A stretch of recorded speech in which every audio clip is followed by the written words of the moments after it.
Chapter 7. The Aluminium Dagger.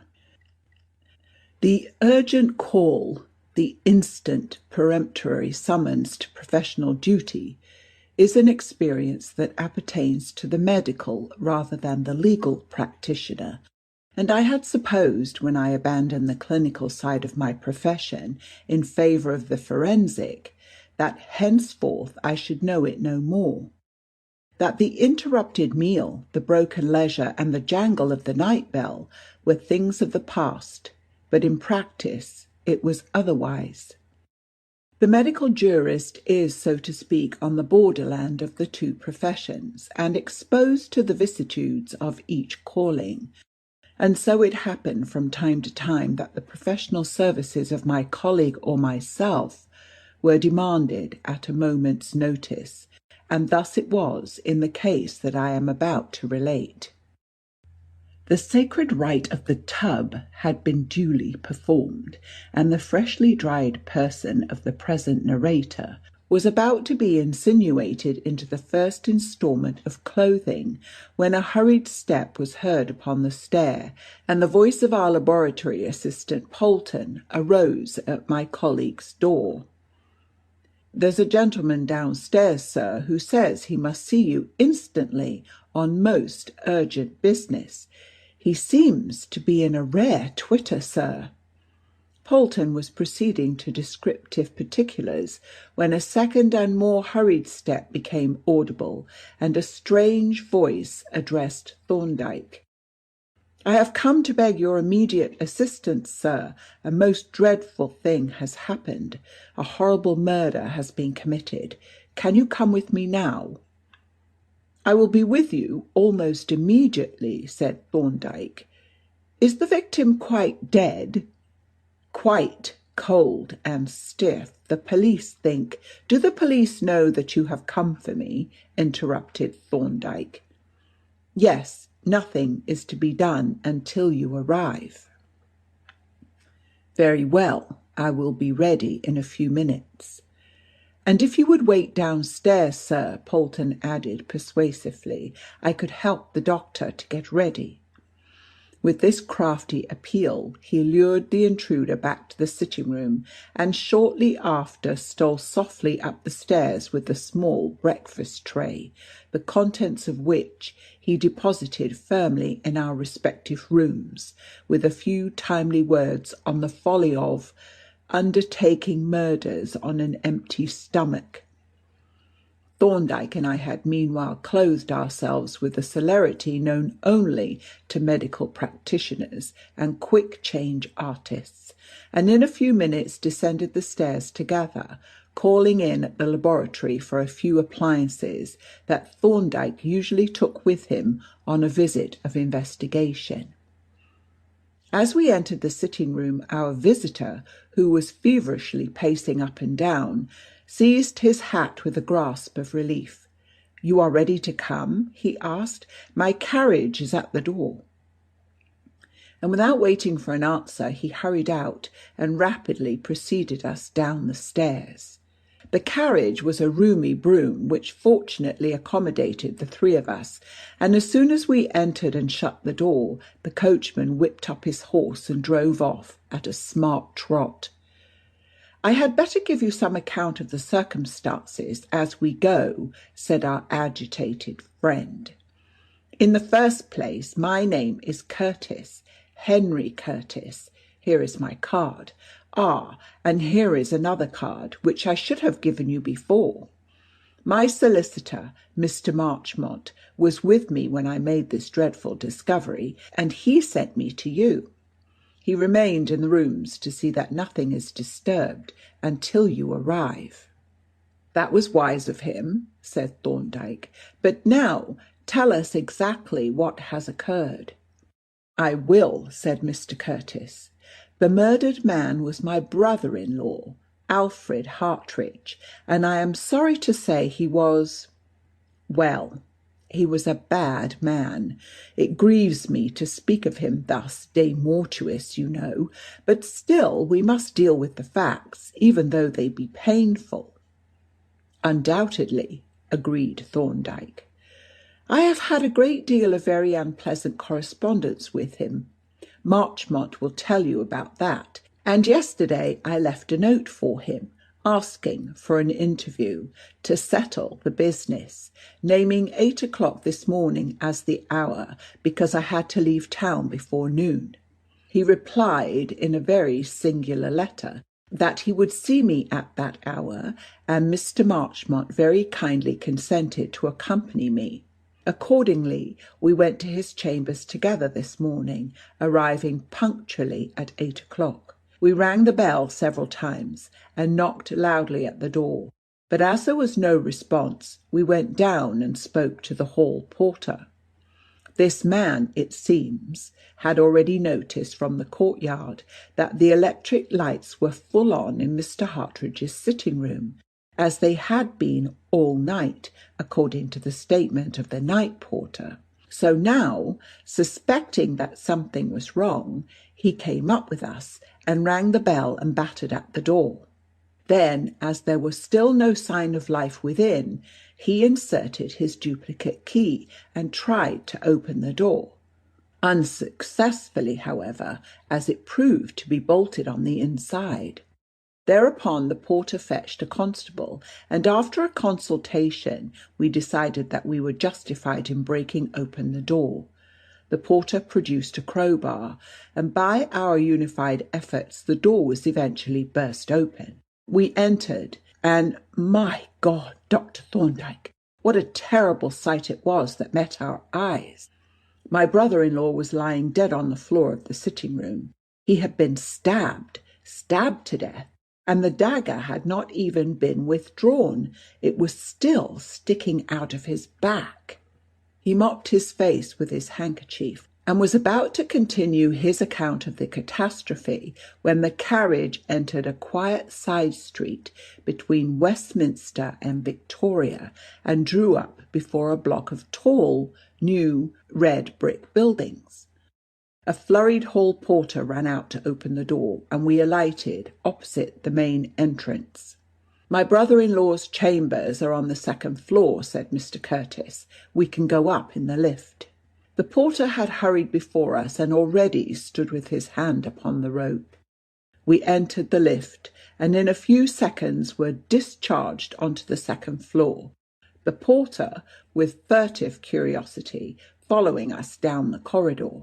At the end of the passage was a half-open door, considerably battered and bruised. Above the door, painted in white lettering, was the inscription, "Mr. Hartridge," and through the doorway protruded the rather foxy countenance of Inspector Badger. "I'm glad you have come, sir," said he, as he recognised my colleague.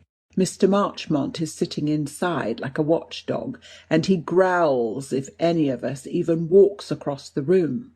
The words formed a complaint, but there was a certain geniality in the speaker's manner which made me suspect that Inspector Badger was already navigating his craft on a lee shore. We entered a small lobby or hall, and from thence passed into the sitting-room, where we found Mr. Marchmont keeping his vigil, in company with a constable and a uniformed inspector. The three rose softly as we entered and greeted us in a whisper, and then, with one accord, we all looked towards the other end of the room, and so remained for a time without speaking. There was, in the entire aspect of the room, something very grim and dreadful. An atmosphere of tragic mystery enveloped the most commonplace objects, and sinister suggestions lurked in the most familiar appearances. Especially impressive was the air of suspense, of ordinary, everyday life, suddenly arrested, cut short in the twinkling of an eye. The electric lamps still burning dim and red, though the summer sunshine streamed in through the windows. The half-emptied tumbler and open book by the empty chair had each its whispered message of swift and sudden disaster, as had the hushed voices and stealthy movements of the waiting men, and above all, an awesome shape that was but a few hours since a living man, and that now sprawled, prone and motionless, on the floor. "This is a mysterious affair," observed Inspector Badger, breaking the silence at length. "Though it is clear enough up to a certain point, the body tells its own story." We stepped across and looked down at the corpse. It was that of a somewhat elderly man and lay on an open space of floor before the fireplace, face downwards with the arms extended. The slender hilt of a dagger projected from the back, below the left shoulder, and, with the exception of a trace of blood upon the lips, this was the only indication of the mode of death. A little way from the body, a clock key lay on the carpet, and glancing up at the clock on the mantelpiece, I perceived that the glass front was open.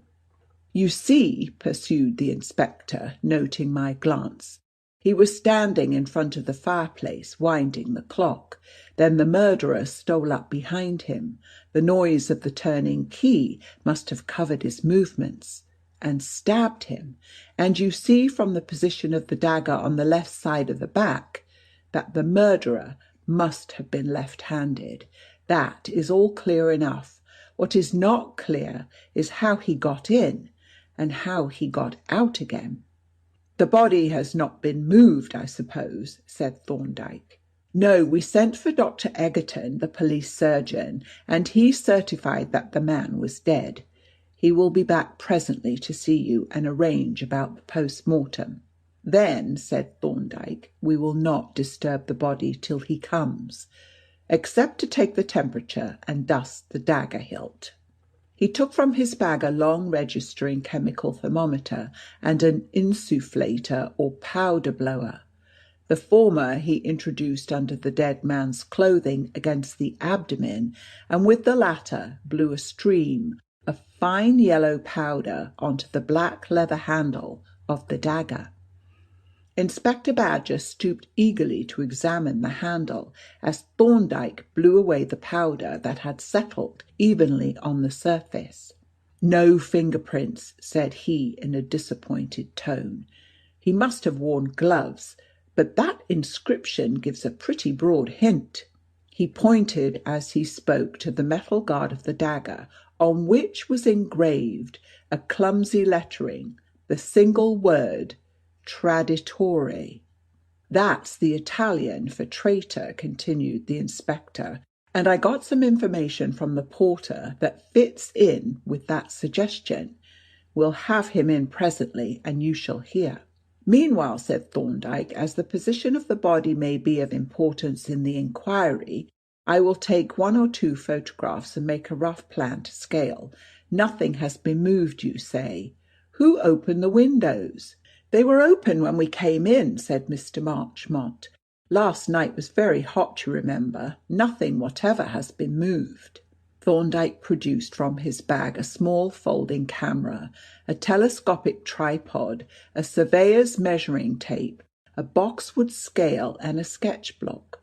He set up the camera in a corner and exposed a plate, taking a general view of the room and including the corpse.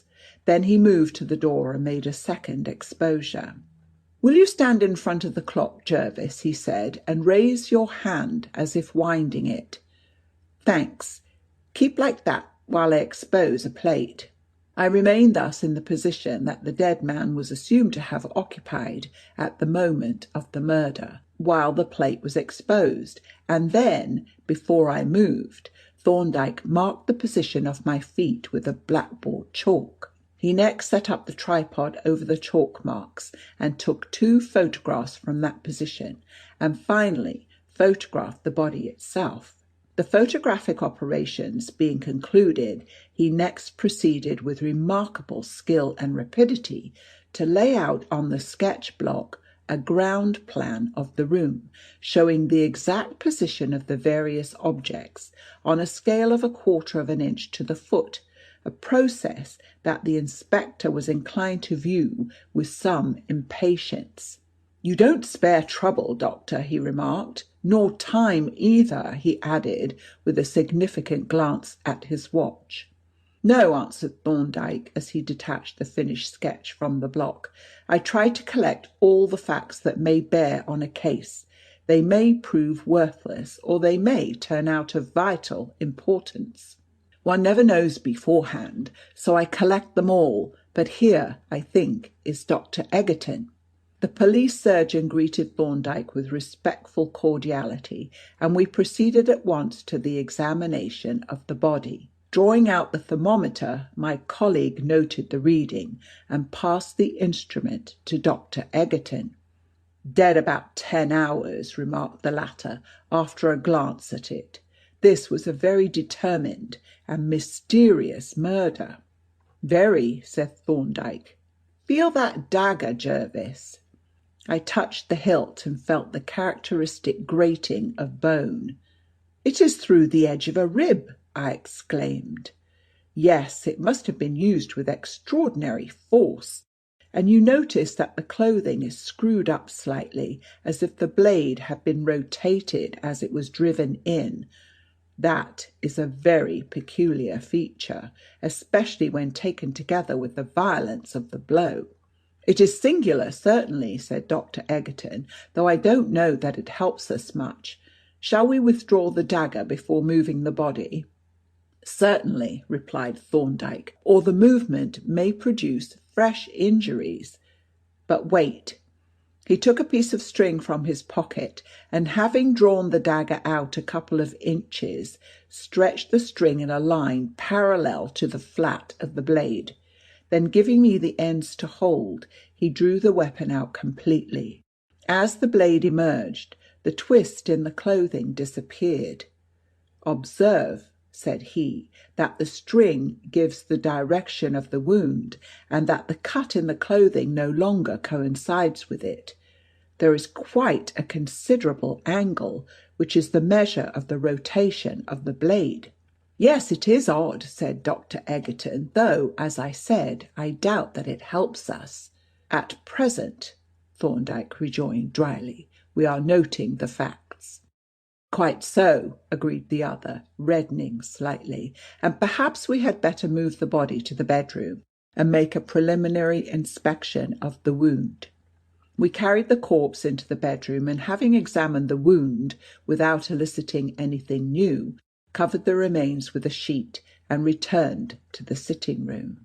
"Well, gentlemen," said the inspector, "you have examined the body and the wound, and you have measured the floor and the furniture, and taken photographs and made a plan, but we don't see much more forward. Here's a man murdered in his rooms. There is only one entrance to the flat, and that was bolted on the inside at the time of the murder. The windows are some 40 feet from the ground. There is no rain pipe near any of them. They are set flush in the wall, and there isn't a foothold for a fly on any part of that wall. The grates are modern, and there isn't room for a good-sized cat to crawl up any of the chimneys. Now, the question is, how did the murderer get in, and how did he get out again?" "Still," said Mr. Marchmont, "the fact is that he did get in, and that he is not here now, and therefore he must have got out, and therefore it must have been possible for him to get out, and further, it must be possible to discover how he got out." The inspector smiled sourly, but made no reply. "The circumstances," said Thorndyke, "appear to have been these. The deceased seems to have been alone. There is no trace of a second occupant of the room, and only one half-emptied tumbler on the table. He was sitting reading when apparently he noticed that the clock had stopped at 10 minutes to 12. He laid his book face downwards on the table and rose to wind the clock, and as he was winding it, he met his death by a stab dealt by a left-handed man who crept up behind him on tiptoe," added the inspector. Thorndyke nodded. "That would seem to be so," he said, "but now let us call in the porter and hear what he has to tell us." The custodian was not difficult to find, being, in fact, engaged at that moment in a survey of the premises through the slit of the letterbox. "Do you know what persons visited these rooms last night?" Thorndyke asked him when he entered, looking somewhat sheepish. "A good many were in and out of the building," was the answer, "but I can't say if any of them came to this flat. I saw Miss Curtis pass in about 9. "My daughter!" exclaimed Mr. Curtis with a start. "I didn't know that." "She left about 9:30, the porter added. "Do you know what she came about?" asked the inspector. "I can guess," replied Mr. Curtis. "Then don't say," interrupted Mr. Marchmont. "Answer no questions." "You're very close, Mr. Marchmont," said the inspector. "We are not suspecting the young lady. We don't ask, for instance, if she is left-handed." He glanced craftily at Mr. Curtis as he made this remark, and I noticed that our client suddenly turned deathly pale, whereupon the inspector looked away again quickly, as though he had not observed the change. "Tell us about those Italians again," he said, addressing the porter. "When did the first of them come here?" "About a week ago," was the reply. "He was a common-looking man, looked like an organ grinder, and he brought a note to my lodge. It was in a dirty envelope, and was addressed Mr. Hartridge, Esquire, Brackenhurst Mansions, in a very bad handwriting. The man gave me the note and asked me to give it to Mr. Hartridge. Then he went away, and I took the note up and dropped it into the letter-box. What happened next?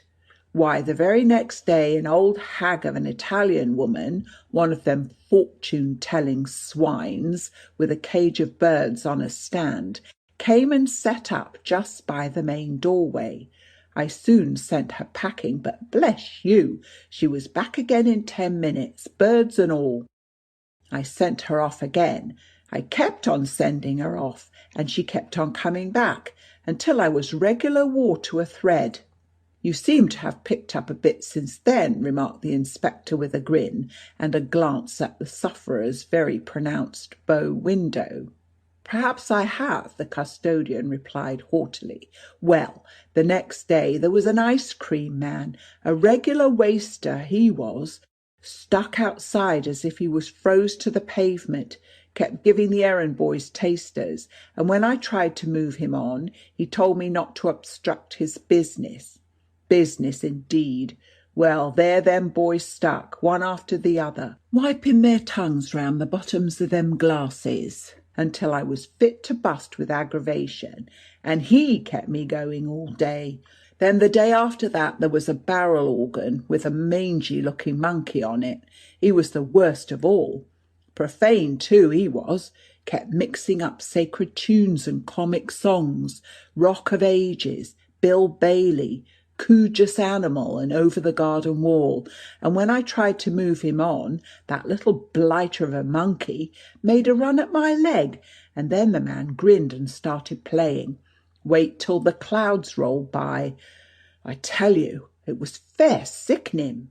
He wiped his brow at the recollection, and the inspector smiled appreciatively.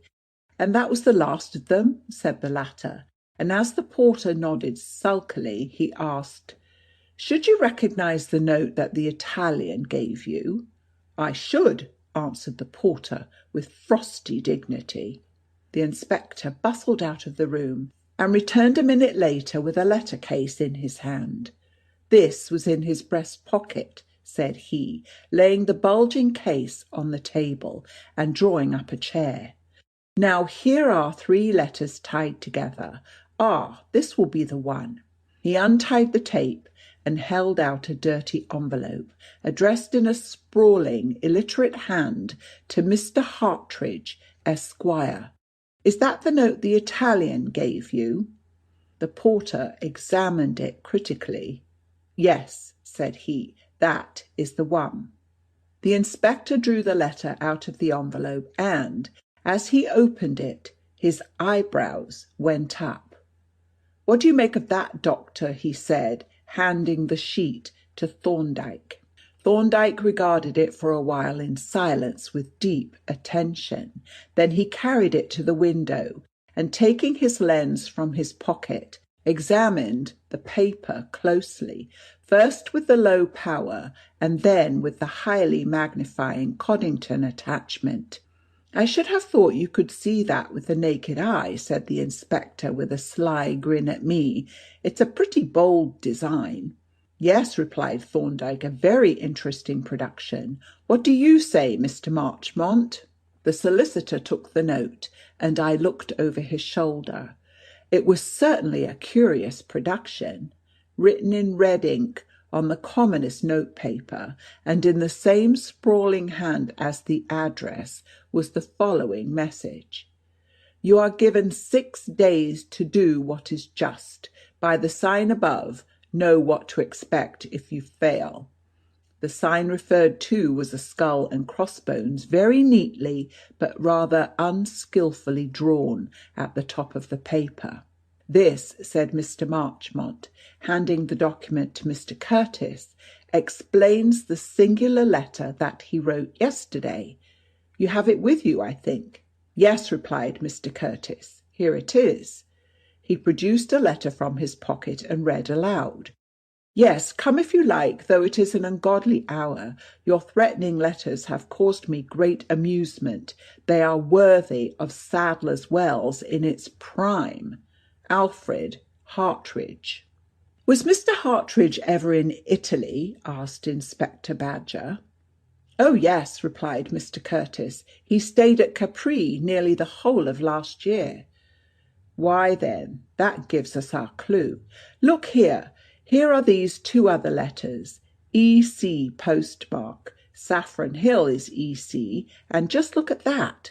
He spread out the last of the mysterious letters, and we saw that, besides the memento mori, it contained only 3 words: "Beware. Remember Capri." "If you have finished, Doctor, I'll be off and have a look round Little Italy. Those 4 Italians oughtn't to be difficult to find, and we've got the porter here to identify them." "Before you go," said Thorndyke, "there are 2 little matters that I should like to settle. One is the dagger. It is in your pocket, I think. May I have a look at it?" The inspector rather reluctantly produced the dagger and handed it to my colleague. "A very singular weapon, this," said Thorndyke, regarding the dagger thoughtfully and turning it about to view its different parts. "Singular both in shape and material. I have never seen an aluminium hilt before, and bookbinder's morocco is a little unusual." "The aluminium was for lightness," explained the inspector, "and it was made narrow to keep up the sleeve, I expect." "Perhaps so," said Thorndyke. He continued his examination, and presently, to the inspector's delight, brought forth his pocket lens. "I never saw such a man," exclaimed the jocose detective. "His motto ought to be, 'We magnify thee.' I suppose he'll measure it next." The inspector was not mistaken. Having made a rough sketch of the weapon on his block, Thorndyke produced from his bag a folding rule and a delicate caliper gauge. With these instruments he proceeded with extraordinary care and precision to take the dimensions of the various parts of the dagger, entering each measurement in its place on the sketch, with a few brief descriptive details. "The other matter," said he at length, handing the dagger back to the inspector, "refers to the houses opposite." He walked to the window and looked out at the backs of a row of tall buildings similar to the one we were in. They were about 30 yards distant, and were separated from us by a piece of ground planted with shrubs and intercepted by gravel paths. "If any of those rooms were occupied last night," continued Thorndyke, "we might obtain an actual eyewitness of the crime. This room was brilliantly lighted, and all the blinds were up, so that an observer at any of those windows could see right into the room, and very distinctly too. It might be worth inquiring into." "Yes, that's true," said the inspector, "though I expect if any of them have seen anything, they will come forward quick enough when they read the report in the papers. But I must be off now, and I shall have to lock you out of the rooms." As we went down the stairs, Mr. Marchmont announced his intention of calling on us in the evening, unless, he added, "you want any information from me now." "I do," said Thorndyke. "I want to know who is interested in this man's death." "That," replied Marchmont, "is rather a queer story. Let us take a turn in that garden that we saw from the window. We shall be quite private there." He beckoned to Mr. Curtis, and when the inspector had departed with the police surgeon, we induced the porter to let us into the garden. "The question that you asked," Mr. Marchmont began, looking up curiously at the tall houses opposite, "is very simply answered. The only person immediately interested in the death of Alfred Hartridge is his executor and sole legatee, a man named Leonard Woolf. He is no relation of the deceased, merely a friend, but he inherits the entire estate, about £20,000. The circumstances are these. Alfred Hartridge was the elder of two brothers, of whom the younger, Charles, died before his father, leaving a widow and 3 children. 15 years ago the father died, leaving the whole of his property to Alfred, with the understanding that he should support his brother's family and make the children his heirs." "Was there no will?" asked Thorndyke. "Under great pressure from the friends of his son's widow, the old man made a will shortly before he died, but he was then very old and rather childish, so the will was contested by Alfred on the grounds of undue influence and was ultimately set aside. Since then, Alfred Hartridge has not paid a penny towards the support of his brother's family. If it had not been for my client, Mr. Curtis, they might have starved. The whole burden of the support of the widow and the education of the children has fallen upon him. Well, just lately the matter has assumed an acute form for 2 reasons. The first is that Charles's eldest son, Edmund, has come of age. Mr. Curtis had him articled to a solicitor, and as he is now fully qualified and a most advantageous proposal for a partnership has been made, we have been putting pressure on Alfred to supply the necessary capital in accordance with his father's wishes. This he had refused to do, and it was with reference to this matter that we were calling on him this morning. The second reason involves a curious and disgraceful story. There is a certain Leonard Woolf, who has been an intimate friend of the deceased. He is, I may say, a man of bad character, and their association has been of a kind creditable to neither. There is also a certain woman named Hester Green, who had certain claims upon the deceased, which we need not go into at present. Now Leonard Woolf and the deceased, Alfred Hartridge, entered into agreement, the terms of which were these. 1. Woolf was to marry Hester Green, and in consideration of this service, 2. Alfred Hartridge was to assign to Woolf the whole of his property, absolutely, the actual transfer to take place on the death of Hartridge. "And has this transaction been completed?" asked Thorndyke. "Yes, it has, unfortunately, but we wish to see if anything could be done for the widow and the children during Hartridge's lifetime. No doubt my client's daughter, Miss Curtis, called last night on a similar mission, very indiscreetly, since the matter was in our hands, but you know she is engaged to Edmund Hartridge, and I expect the interview was a pretty stormy one." Thorndyke remained silent for a while, pacing slowly along the gravel path, with his eyes bent on the ground. Not abstractedly, however, but with a searching, attentive glance that roved amongst the shrubs and bushes as though he were looking for something. "What sort of man," he asked presently, "is this Leonard Woolf? Obviously he is a low scoundrel, but what is he like in other respects? Is he a fool, for instance?" "Not at all, I should say," said Mr. Curtis. "He was formerly an engineer and, I believe, a very capable mechanician. Latterly he has lived on some property that came to him, and has spent both his time and his money in gambling and dissipation. Consequently, I expect he is pretty short of funds at present." "And in appearance?" "I only saw him once," replied Mr. Curtis, "and all I can remember of him is that he is rather short, fair, thin, and clean-shaven, and that he has lost the middle finger of his left hand." "And he lives at—" "Eltham, in Kent, Morton Grange, Eltham," said Mr. Marchmont. "And now, if you have all the information that you require, I must really be off, and so must Mr. Curtis." The two men shook our hands and hurried away, leaving Thorndyke gazing meditatively at the dingy flower beds. "A strange and interesting case this, Jervis," said he, stooping to peer under a laurel bush. "The inspector is on a hot scent, a most palpable red herring on a most obvious string. But that is his business. Ah, here comes the porter, intent, no doubt, on pumping us, whereas—" He smiled genially at the approaching custodian and asked, "Where did you say those houses fronted?" "Cotman Street, sir," answered the porter. "They are nearly all offices." "And the numbers?" "That open second-floor window, for instance." "That is number 6, but the house opposite Mr. Hartridge's rooms is number 8. "Thank you." Thorndyke was moving away, but suddenly turned again to the porter.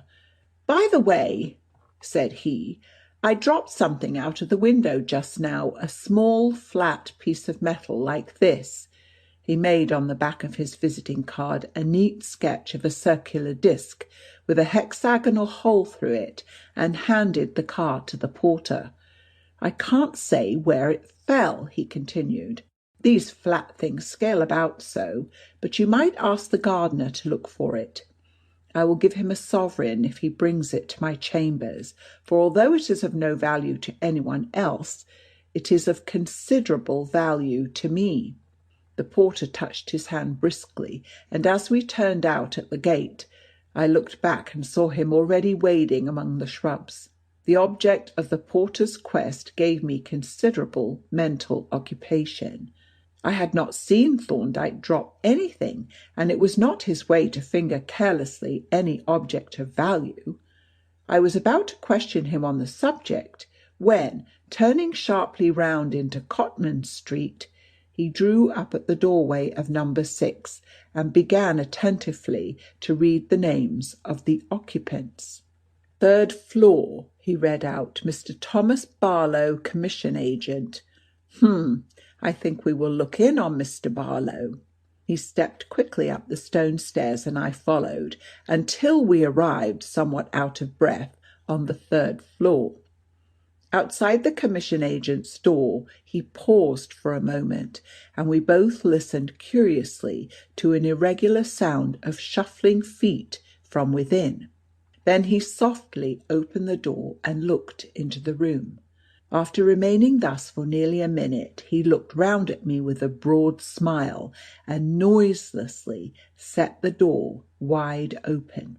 Inside, a lanky youth of 14 was practising, with no mean skill, the manipulation of an appliance known by the appropriate name of Diabolo, and so absorbed was he in his occupation that we entered and shut the door without being observed.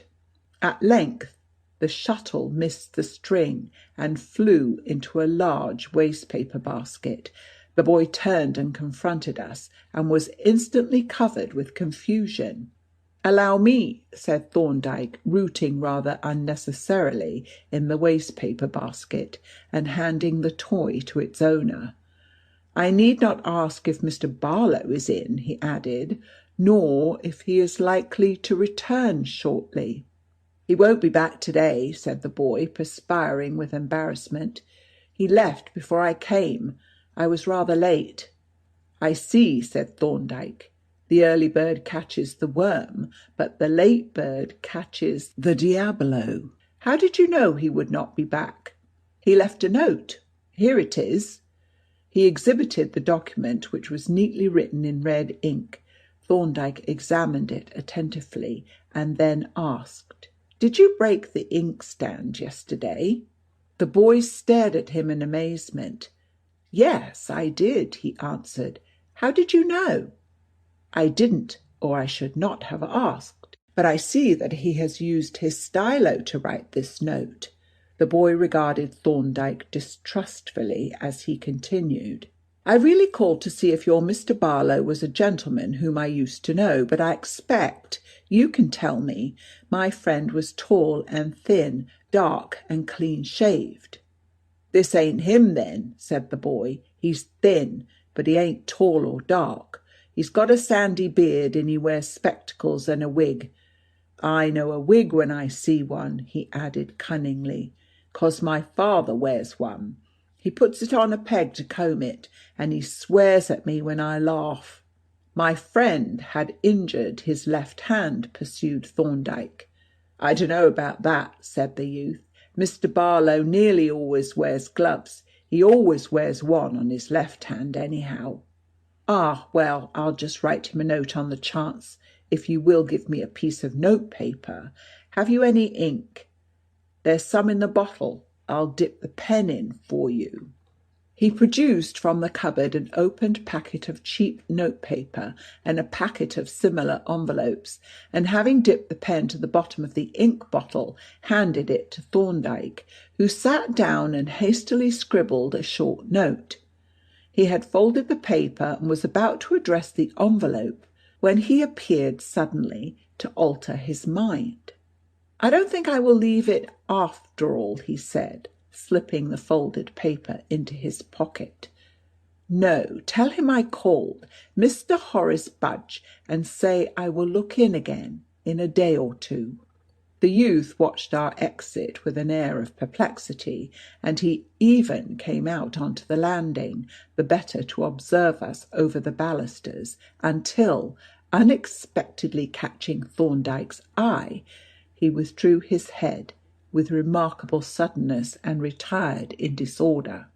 To tell the truth, I was now little less perplexed than the office boy by Thorndyke's proceedings, in which I could discover no relevancy to the investigation that I presumed he was engaged upon, and the last straw was laid upon the burden of my curiosity when he stopped at a staircase window, drew the note out of his pocket, examined it with his lens, held it up to the light, and chuckled aloud. "Luck," he observed, though no substitute for care and intelligence, "is a very pleasant addition. Really, my learned brother, we are doing uncommonly well." When we reached the hall, Thorndyke stopped at the housekeeper's box and looked in with a genial nod. "I have just been up to see Mr. Barlow," said he. "He seems to have left quite early." "Yes, sir," the man replied. "He went away about 8:30. "That was very early, and presumably he came earlier still." "I suppose so," the man assented with a grin, "but I had only just come on when he left." "Had he any luggage with him?" "Yes, sir. There was 2 cases, a square one and a long, narrow one about 5 foot long. I helped him to carry them down to the cab." "Which was a 4-wheeler, I suppose?" "Yes, sir." "Mr. Barlow hasn't been here very long, has he?" Thorndyke inquired. "No, he only came in last quarter day, about 6 weeks ago." "Ah, well, I must call another day. Good morning." And Thorndyke strode out of the building and made directly for the cab rank in the adjoining street. Here he stopped for a minute or two to parley with the driver of a 4-wheeled cab, whom he finally commissioned to convey us to a shop in New Oxford Street. Having dismissed the cabman with his blessing and a half-sovereign, he vanished into the shop, leaving me to gaze at the lathes, drills, and bars of metal displayed in the window. Presently he emerged with a small parcel and explained, in answer to my inquiring look, a strip of tool steel and a block of metal for Polton. His next purchase was rather more eccentric. We were proceeding along Holborn when his attention was suddenly arrested by the window of a furniture shop in which was displayed a collection of obsolete French small arms, relics of the tragedy of 1870, which were being sold for decorative purposes. After a brief inspection, he entered the shop and shortly reappeared carrying a long sword bayonet and an old chassepot rifle. "What may be the meaning of this martial display?" I asked as we turned down Fetter Lane. "House protection," he replied promptly. "You will agree that a discharge of musketry followed by a bayonet charge would disconcert the boldest of burglars." I laughed at the absurd picture thus drawn of the strenuous house protector, but nevertheless continued to speculate on the meaning of my friend's eccentric proceedings, which I felt sure were in some way related to the murder in Brackenhurst Chambers, though I could not trace the connection. After a late lunch, I hurried out to transact such of my business as had been interrupted by the stirring events of the morning, leaving Thorndyke busy with a drawing board, squares, scale, and compasses, making accurate scale drawings from his rough sketches, while Polton, with the brown paper parcel in his hand, looked on at him with an air of anxious expectation. As I was returning homeward in the evening by way of Mitre Court, I overtook Mr. Marchmont, who was also bound for our chambers, and we walked on together. "I had a note from Thorndyke," he explained, "asking for a specimen of handwriting, so I thought I would bring it along myself and hear if he has any news." When we entered the chambers, we found Thorndyke in earnest consultation with Polton, and on the table before them I observed, to my great surprise, the dagger with which the murder had been committed. "I have got the specimen that you asked for," said Marchmont. "I didn't think I should be able to, but by a lucky chance Curtis kept the only letter he ever received from the party in question." He drew the letter from his wallet and handed it to Thorndyke, who looked at it attentively and with evident satisfaction. "By the way," said Marchmont, taking up the dagger, "I thought the inspector took this away with him." "He took the original," replied Thorndyke. "This is a duplicate, which Polton has made for experimental purposes from my drawings." "Really?" exclaimed Marchmont with a glance of respectful admiration at Polton. "It is a perfect replica, and you have made it so quickly, too." "It was quite easy to make," said Polton, "to a man accustomed to work in metal, which," added Thorndyke, "is a fact of some evidential value." At this moment a hansom drew up outside. A moment later flying footsteps were heard on the stairs. There was a furious battering at the door, and as Polton threw it open, Mr. Curtis burst wildly into the room. "Here is a frightful thing, Marchmont," he gasped. "Edith, my daughter, arrested for the murder. Inspector Badger came to our house and took her. My God, I shall go mad." Thorndyke laid his hand on the excited man's shoulder. "Don't distress yourself, Mr. Curtis," said he. "There is no occasion, I assure you. I suppose," he added, "your daughter is left-handed." "Yes, she is, by a most disastrous coincidence. But what are we to do? Good God! Dr. Thorndyke, they have taken her to prison. To prison! Think of it! My poor Edith!" "We'll soon have her out," said Thorndyke. "But listen, there is someone at the door."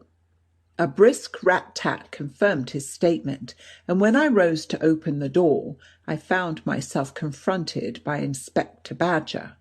There was a moment of extreme awkwardness, and then both the detective and Mr. Curtis proposed to retire in favour of the other.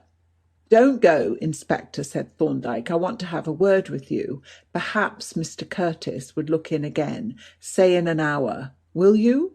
We shall have news for you by then, I hope." Mr. Curtis agreed hastily and dashed out of the room with his characteristic impetuosity. When he had gone, Thorndyke turned to the detective and remarked dryly, "You seem to have been busy, Inspector?" "Yes," replied Badger. "I haven't let the grass grow under my feet, and I've got a pretty strong case against Miss Curtis already. You see, she was the last person seen in the company of the deceased. She had a grievance against him. She is left-handed, and you remember that the murder was committed by a left-handed person. Anything else?" "Yes, I have seen those Italians, and the whole thing was a put-up job. A woman in a widow's dress and veil paid them to go and play the fool outside the building, and she gave them the letter that was left with the porter. They haven't identified her yet, but she seems to agree in size with Miss Curtis." "And how did she get out of the chambers with the door bolted on the inside?" "Ah, there you are. That's a mystery at present, unless you can give us an explanation." The inspector made this qualification with a grin and added, "As there was no one in the place when we broke into it, the murderer must have got out somehow. You can't deny that." "I do deny it, nevertheless," said Thorndyke. "You look surprised," he continued, which was undoubtedly true. "But yet the whole thing is exceedingly obvious. The explanation struck me directly I looked at the body. There was evidently no practicable exit from the flat, and there was certainly no one in it when you entered. Clearly, then, the murderer had never been in the place at all." "I don't follow you in the least," said the inspector. "Well," said Thorndyke, "as I have finished with the case and am handing it over to you, I will put the evidence before you seriatim. Now, I think we are agreed that at the moment when the blow was struck, the deceased was standing before the fireplace, winding the clock. The dagger entered obliquely from the left, and, if you recall its position, you will remember that its hilt pointed directly towards an open window, which was 40 feet from the ground. Yes, and now we will consider the very peculiar character of the weapon with which the crime was committed. He had placed his hand upon the knob of a drawer when we were interrupted by a knock at the door. I sprang up, and opening it, admitted no less a person than the porter of Brackenhurst Chambers. The man looked somewhat surprised on recognizing our visitors, but advanced to Thorndyke, drawing a folded paper from his pocket. "I found the article you were looking for, sir," said he, "and a rare hunt I had for it. It had stuck in the leaves of one of them shrubs." Thorndyke opened the packet, and having glanced inside, laid it on the table. "Thank you," said he, pushing a sovereign across to the gratified official. "The inspector has your name, I think." "We have, sir," replied the porter, and pocketing his fee, he departed, beaming. "To return to the dagger," said Thorndyke, opening the drawer. "It was a very peculiar one, as I have said, and, as you will see from this model, which is an exact duplicate." Here he exhibited Polton's production to the astonished detective. "You see that it is extraordinarily slender and free from projections, and of unusual materials. You also see that it was obviously not made by an ordinary dagger maker, that, in spite of the Italian words scrawled on it, there is plainly written all over it, British Mechanic. The blade is made from a strip of common 3/4-inch tool steel. The hilt is turned from an aluminium rod, and there is not a line of engraving on it that could not be produced in a lathe by any engineer's apprentice. Even the boss at the top is mechanical, for it is just like an ordinary hexagon nut. Then notice the dimensions as shown on my drawing. The parts A and B, which just project beyond the blade, are exactly similar in diameter, and such exactness could hardly be accidental. They are each parts of a circle having a diameter of 10.9 millimeters, a dimension which happens, by a singular coincidence, to be exactly the caliber of the old Chassepot rifle, specimens of which are now on sale at several shops in London. Here is one, for instance.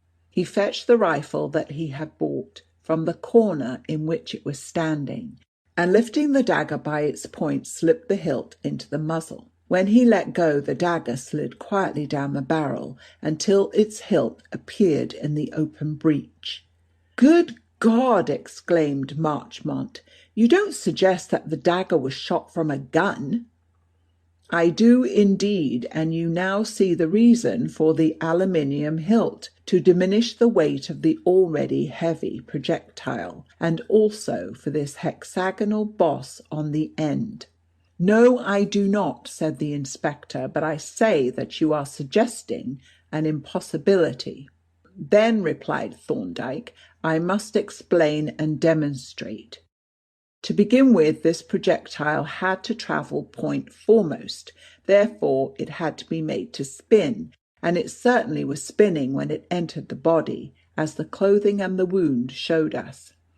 Now, to make it spin, it had to be fired from a rifled barrel, but as the hilt would not engage in the rifling, it had to be fitted with something that would. That something was evidently a soft metal washer, which fitted onto this hexagon, and which would be pressed into the grooves of the rifling, and so spin the dagger, but would drop off as soon as the weapon left the barrel. Here is such a washer, which Polton has made for us." He laid on the table a metal disc with a hexagonal hole through it.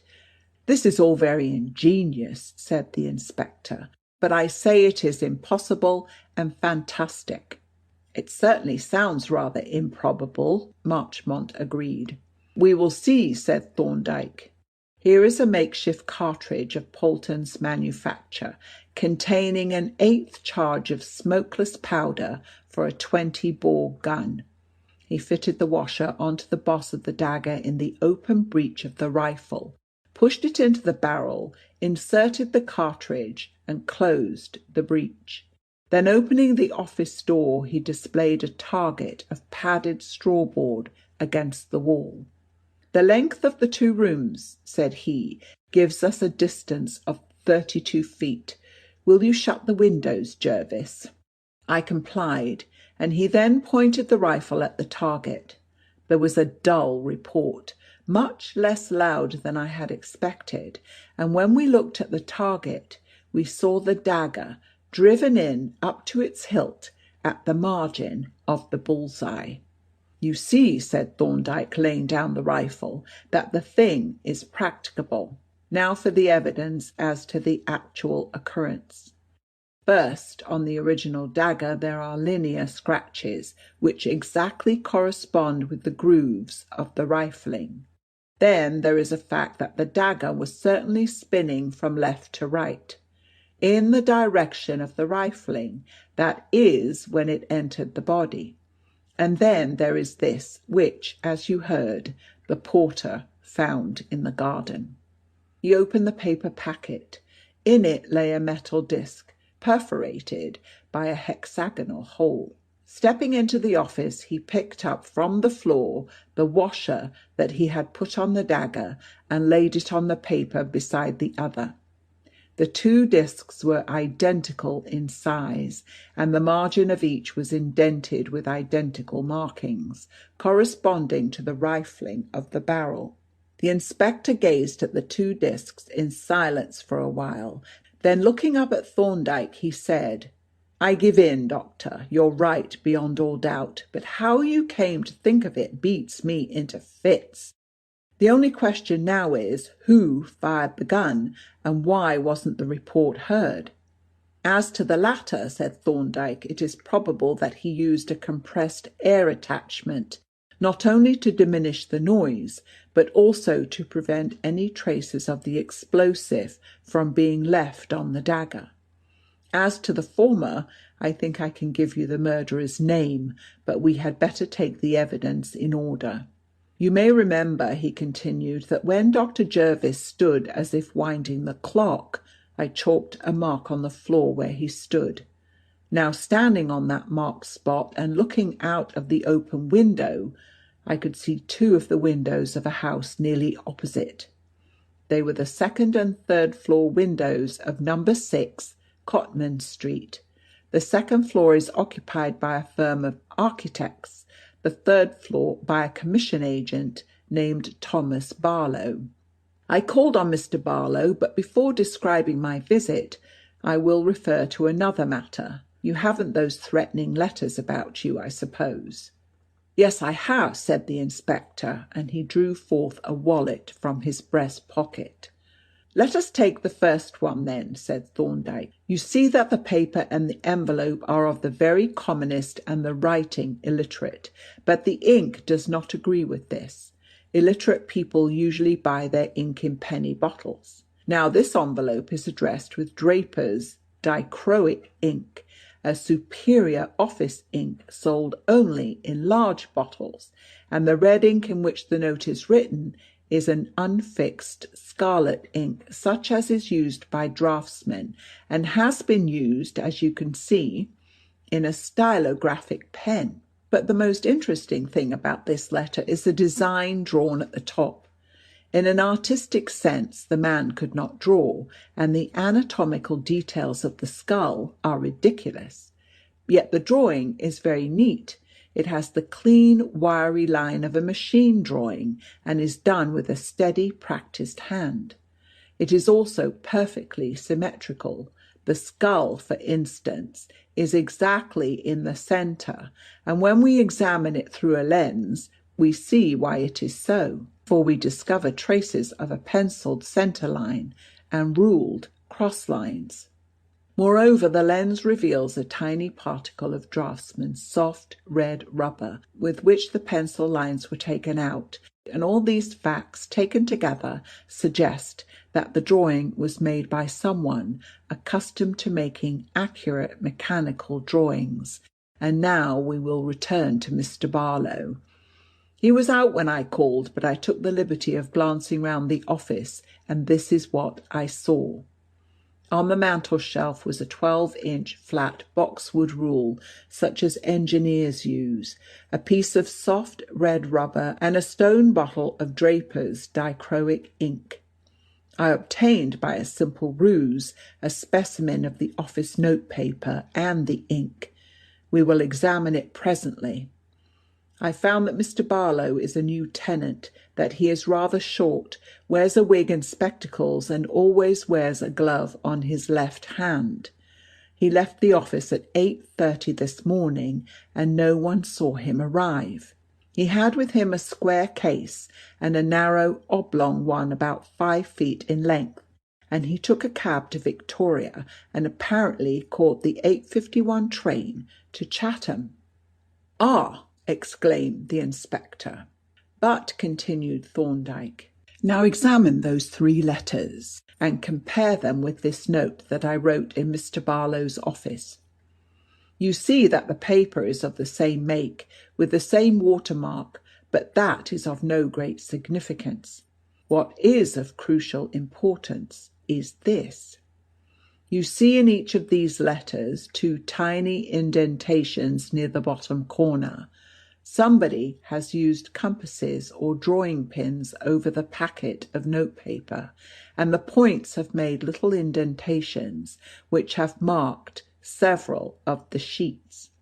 Now, notepaper is cut to its size after it is folded, and if you stick a pin into the top sheet of a section, the indentations on all the underlying sheets will be at exactly similar distances from the edges and corners of the sheet. But you will see that these little dents are all at the same distance from the edges and the corner. He demonstrated the fact with a pair of compasses. And now look at this sheet, which I obtained at Mr. Barlow's office. There are two little indentations, rather faint, but quite visible, near the bottom corner, and when we measure them with the compasses, we find that they are exactly the same distance apart as the others, and the same distance from the edges and the bottom corner. The irresistible conclusion is that these 4 sheets came from the same packet. The inspector started up from his chair and faced Thorndyke. "Who is this Mr. Barlow?" he asked. "That," replied Thorndyke, "is for you to determine, but I can give you a useful hint. There is only one person who benefits by the death of Alfred Hartridge, but he benefits to the extent of £20,000. His name is Leonard Woolf, and I learn from Mr. Marchmont that he is a man of indifferent character, a gambler and a spendthrift. By profession he is an engineer, and he is a capable mechanician. In appearance he is thin, short, fair, and clean-shaven, and he has lost the middle finger of his left hand.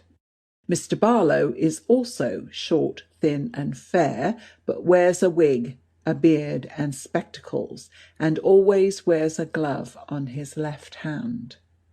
I have seen the handwriting of both these gentlemen, and should say that it would be difficult to distinguish one from the other."